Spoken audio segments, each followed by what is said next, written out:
Kabar baik datang di tengah keresahan para orang tua terkait penyakit gagal ginjal akut secara misterius pada anak-anak. Menteri Kesehatan Budi Gunadi Sadikin mendatangkan Femopizol, obat penawar gangguan ginjal itu dari Singapura.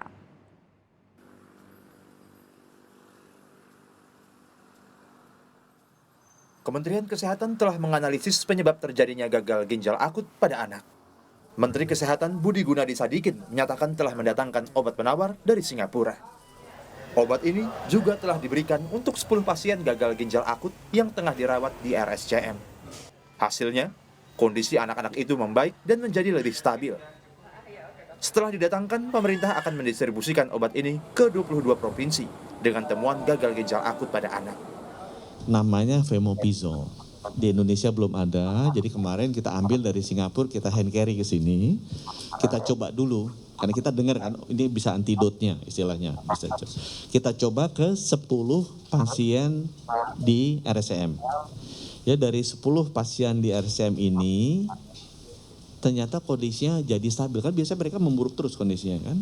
Setelah diberi obat ini, sebagian membaik, sebagian stabil, tidak memburuk. Jadi kita lebih merasa confidence bahwa obat ini efektif. Ya, jadi sesudah obat ini efektif, sekarang pemerintah Indonesia sedang mendatangkan lebih banyak lagi supaya nanti pasien-pasien yang ada sekarang, karena kita udah tahu penyebabnya apa, itu bisa diobati. Satu filenya 16 juta harganya kita dapat tadi ya. Jadi itu untuk sementara kita yang nanggung lah. Diberikannya gratis. Anak-anak yang memberikan respon positif terhadap obat ini menunjukkan kondisi yang lebih baik. Juru bicara Kementerian Kesehatan Muhammad Syahril menjelaskan kriteria sembuh dari penyakit ini antara lain frekuensi buang air kecil normal kembali dan tidak menunjukkan gejala lain.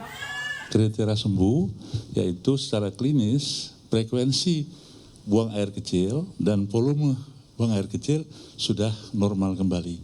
Dan gejala-gejala yang lain seperti demam, diare, batuk pilek sudah tidak ada lagi, dan secara umum anak ini kondisinya baik.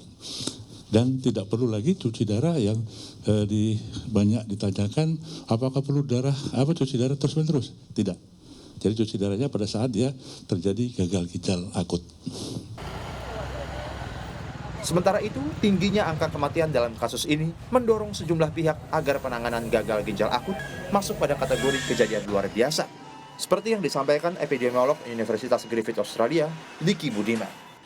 Ia mengatakan status KLB akan membantu banyak pihak, khususnya pemerintah daerah, dalam melakukan pendeteksian dini, pelaporan, serta mempermudah koordinasi untuk memperkuat respons dan investigasi.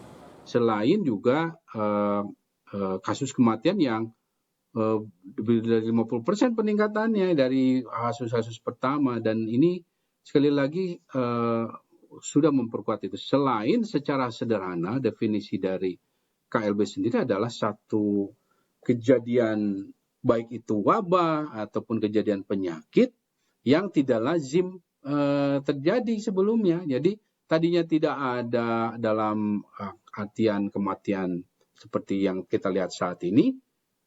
Kemudian jadi ada, ya. Ini kan makanya disebut sebagai kejadian luar biasa. Itulah sebabnya ini menjadi penting untuk ditetapkan, karena sekali lagi adanya payung dari status KLB ini akan membantu banyak pihak, khususnya pemerintah daerah yang terbatas secara resources atau sumber daya dalam merespon, ya.